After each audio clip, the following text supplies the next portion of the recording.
اللهم صل على محمد وعلى آل محمد كما صليت على إبراهيم وعلى آل إبراهيم إنك حميد مجيد.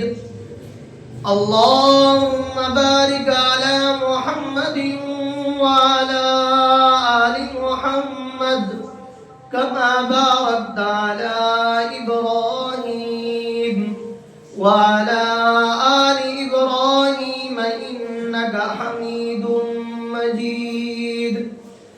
اللهم صل على محمد في أول كلامنا. اللهم صل على محمد في أوسط كلامنا.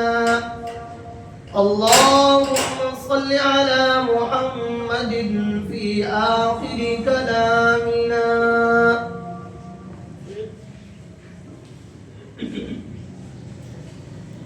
دعا ہے اللہ تبارک و تعالی سے قرآن مجید فرقان حمید میں سے چند آیتیں مبارکہ تلاوت کی ہے.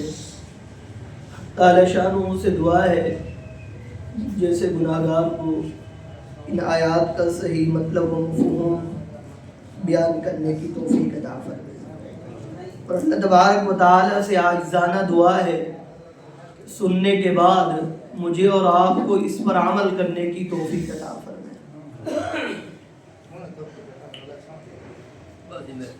جیسا کہ آپ کو معلوم ہے کہ یہ رمضان مبارک کا مہینہ اور آج رمضان مبارک کا پہلا جمعہ ہے. اللہ تبارک و تعالی نے ایمان والوں کو اپنی طرف سے یہ بہت بڑا انعام والا مہینہ عطا کیا ہے اور اللہ تبارک و تعالی کا لاکھ شکر ہے کہ جس نے ہمیں اپنی زندگی کے اندر ایک اور مرتبہ پھر رمضان مبارک عطا کیا ہے. جو قرآن مجید کے اندر آیات مبارکہ میں نے تلاوت کی، ان آیات کے اندر دو چیزوں کا حکم ہے. ایک رمضان مبارک کے روزوں کا حکم دیا گیا ہے اور دوسرا ایمان والوں کو زکوٰۃ کا حکم دیا گیا ہے. اور دونوں ہی چیزیں بڑی اہم ہیں اور یہ دونوں اللہ تبارک و تعالی کی طرف سے فرض کیے گئے ہیں. جس طرح نماز فرضیت کا درجہ رکھتی ہے اور ہر ایک ہم میں سے جانتا ہے کہ نماز بالغ ہونے کے بعد ایمان والوں پر فرض کر دی گئی ہے، اور جب ہم نماز نہیں پڑھتے تو دل کے اندر یہ ندامت کی شرمندگی محسوس کرتے ہیں کہ ہم نے اللہ کے حکم کو توڑا ہے اور یہ اللہ کا حکم جو ہے ہمارے اوپر فرض ہے. اگر ہم روزہ نہیں رکھتے تو اس روزہ نہ رکھنے پر ہمیں کوئی ندامت کوئی شرمندگی نہیں ہوتی، جبکہ یہ بھی اللہ کی طرف سے فرض کیا گیا اور اللہ تبارک و تعالی نے مثال دے کر قرآن میں بیان فرمایا. یا ایھا الذین آمنوا کتب علیکم الصیام کما کتب علی الذین من قبلکم لعلکم تتقون. اے ایمان والو، تم پر روزے فرض کر دیے گئے ہیں جیسا کہ تم سے پہلے لوگوں پر فرض تھے. یہ صرف تمہارے اوپر فرض نہیں ہے تم غمزدہ اور پریشان نہ ہو، بلکہ آپ سے پہلے جو امتیں گزر چکی ہیں ان کے اوپر بھی روزے فرض تھے. ہر ایک کی فرضیت کی نوعیت الگ تھی، طریقہ کار الگ تھا، تعداد الگ تھی، لیکن اللہ تبارک و تعالی کی طرف سے یہ انعام ہے، یہ خوشخبری ہے کہ ایمان والوں کو پورے رمضان مبارک کے مہینے روزے فرض کر دیے گئے. اور پھر حضرت علی کرم اللہ وجہہ روایت فرماتے ہیں کہ حضور علیہ السلام نے ارشاد فرمایا کہ اگر تمہیں پتہ چل جائے کہ رمضان مبارک کا ایک روزہ چھوڑنے کا کتنا نقصان ہے، کتنا گھاٹے کا سودا ہے، تو فرمایا کہ تم ساری زندگی پچھتاوا ہی کرتے رہو گے کہ کاش کہ ہماری زندگی کے اندر پھر رمضان آئے تو ہم کبھی ایک روزہ نہ چھوڑیں. کیا فرماتے ہیں؟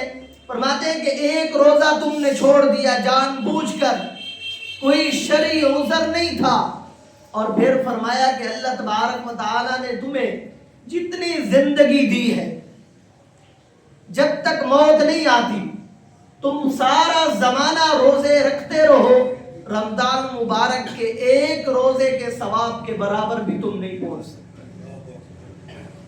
زیادہ لگے کہ ہم تو کہتے ہیں جی بیمار ہے، بخار ہے، کھانسی ہے، نزلہ ہے، چھوٹی سی بیماری کو دیکھ کر ہم روزہ چھوڑ دیتے ہیں، کوئی عذر نہیں ہوتا تو ہم ان روزوں کو چھوڑ دیتے ہیں۔ تو کیا فرماتے ہیں حضور علیہ الصلوۃ والسلام کہ تم ساری زندگی روزے رکھتے رہو غیر رمضان کے اندر تو رمضان مبارک کے ایک روزے کے ثواب کے برابر بھی نہیں پہنچ سکتے۔ اب دیکھیں کہ ہم کتنے غافل ہیں، کتنے نادان ہیں کہ اگر ہمیں کوئی کہے کہ آپ پاکستان کے اندر رہتے ہیں اور 100 روپیہ مجھے دے دیں، اس کے بدلے کے اندر میں تمہیں 1000 روپیہ دیتا ہوں، تو ہم سارا دن اس کی انتظار کرنے کے لیے کھڑے ہو جائیں، سارا دن انتظار کریں گے، چاہے دھوپ ہے، گرمی ہے، سردی ہے، یہاں تک کہ ہم کھانا کھانے کے لیے بھی نہیں جائیں گے کہ کہیں ہماری باری ختم نہ ہو جائے۔ اور رمضان مبارک کا وہ مہینہ ہے کہ اللہ تبارک و تعالیٰ فرماتے ہیں کہ اب ایک نہیں بلکہ 70 گنا بڑھا دیا گیا اس کا ثواب، اور ہم اس 70 گنا کو چھوڑ رہے ہیں مفت کے اندر۔ ایک نماز پڑھنے کے اوپر 70 نمازوں کا ثواب ملتا ہے۔ جب انسان باجماعت نماز ادا کرتا ہے، اگر پورے خشوع اور خضوع کے ساتھ یعنی مسواک کر کے پورے خشوع اور خضوع کے ساتھ سنت کی رعایت کرتے ہوئے، آداب کی رعایت کرتے ہوئے ایک نماز جماعت کے ساتھ ادا کرتا ہے تو پھر 70 کا نہیں ہے بلکہ اس سے بھی بڑھا دیا جاتا ہے۔ اور ہم رمضان مبارک کے اندر بھی اس اہمیت کو نہیں جانتے کہ یہ رمضان مبارک کا مہینہ کیسا برکتوں والا مہینہ ہے۔ پھر اللہ تبارک و تعالیٰ نے اس کی پہچان کرانے کے لیے کہ یہ رمضان عام مہینہ نہیں ہے بلکہ کیا فرمایا، شہر رمضان الذی انزل فیہ القرآن، کہ رمضان وہ مقدس مہینہ ہے کہ جس مہینے کے اندر ہم نے قرآن جیسی کتاب کو نازل کیا ہے۔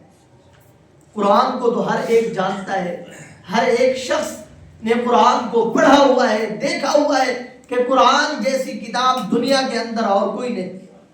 تو اس لیے اللہ تبارک و تعالیٰ نے اس رمضان کی پہچان کرانے کے لیے قرآن کا تعارف کرایا ہے کہ قرآن وہ کتاب ہے کہ جس کتاب کو ہم نے رمضان مبارک کے اندر نازل کیا، اور یہ قرآن کی خصوصیت ہے اور رمضان کی برکت ہے کہ پورے سال کے اندر اتنا قرآن مجید کی تلاوت نہیں کی جاتی جتنی رمضان مبارک کے اندر قرآن کی تلاوت کی جاتی۔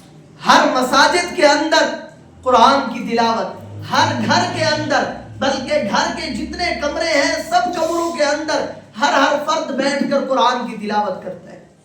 وہ بڑا ہی بد نصیب ہے کہ جس نے رمضان مبارک کے اندر بھی قرآن جیسی کتاب کو کھول کر نہ دیکھا۔ کہتے کہ جی ہم پڑھے ہوئے نہیں ہیں، اگر پڑھے ہوئے نہیں ہیں تو بلوغت کے بعد نماز فرض ہے، اور جس کے اوپر نماز فرض ہو جاتی ہے تو قرآن کا اتنا جاننا اور پڑھنا ضروری ہے جو نماز کے اندر تلاوت کی جاتی ہے۔ اگر آپ قرآن نہیں پڑھے ہوئے، جو صورتیں آپ قرآن مجید کی نماز کے اندر تلاوت کرتے ہیں تو رمضان مبارک کے اندر قرآن کھول کر ان صورتوں کی تلاوت کرنا بھی باعث ثواب ہے۔ حضور علیہ الصلوۃ والسلام خود قرآن مجید کی تلاوت رمضان مبارک کے اندر کیا کرتے، یہاں تک کہ حضرت جبرائیل علیہ الصلوۃ والسلام آتے، آپ علیہ الصلوۃ والسلام ان کے ساتھ قرآن کا دور کیا کرتے تھے، حضرت جبرائیل سے قرآن سنتے اور پھر خود بھی ان کو سناتے تھے۔ کیسی مقدس کتاب ہے، کیسا مقدس مہینہ ہے کہ ہدی للناس، فرمایا کہ یہ لوگوں کے لیے ہدایت کا ذریعہ ہے۔ وبینات من الہدی والفرقان، یہ حق اور باطل کے درمیان فرق کرنے والی کتاب ہے۔ اب اس کتاب کو پڑھ کر دیکھیں، اس کے مطابق عمل کر کے دیکھیں، تمہیں فرق سمجھ آئے گا کہ حق کیا ہے اور باطل کیا ہے۔